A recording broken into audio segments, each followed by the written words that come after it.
This is chapter 19 of Because of Winn-Dixie. In the morning, me and Winn-Dixie went down to sweep the pet store, and I took a litmus lozenge for Otis. "Is it Halloween?" Otis asked when I handed him the candy. "No," I said. "Why?" "Well, you're giving me candy." "It was just a gift," I told him, "for today." "Oh," said Otis. He unwrapped the litmus lozenge and put it in his mouth.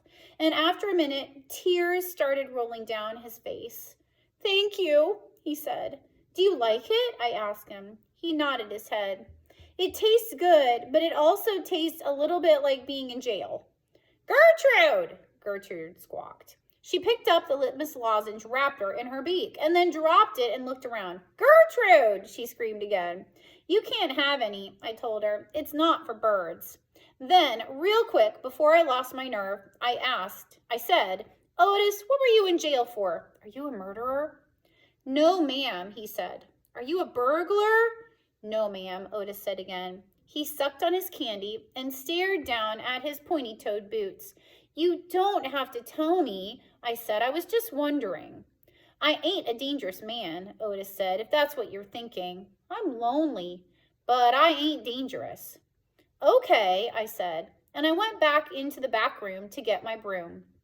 When I came back out, Otis was standing where I left him, still staring down at his feet. "It was on account of the music," he said. "What was?" I asked. "Why I went to jail. It was on account of the music." "What happened?" "I wouldn't stop playing my guitar.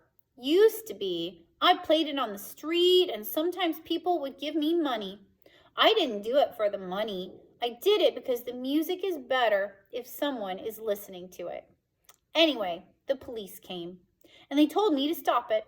They said how I was breaking the law, and the whole time they were talking to me, I went right on playing my music, and that made them mad. They tried to put handcuffs on me." He sighed. "I didn't like that. I wouldn't have been able to play my guitar with them things on." "And then what happened?" I asked him. "I hit them," he whispered. "You hit the police?"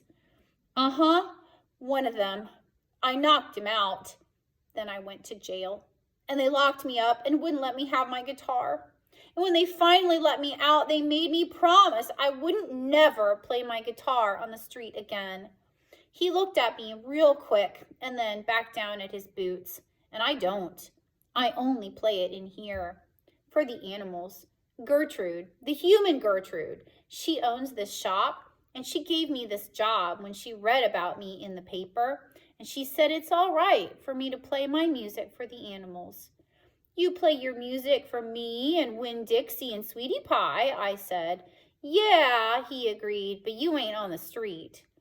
"Thank you for telling me about it, Otis," I said. "It's all right," he said. "I don't mind." Sweetie Pie came in, and I gave her a litmus lozenge, and she spit it right out. She said that it tasted bad. She said it tasted like not having a dog.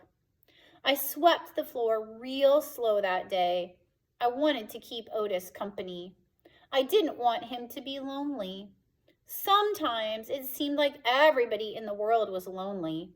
I thought about my mama. Thinking about her was the same as the hole you keep on feeling with your tongue after you lose a tooth.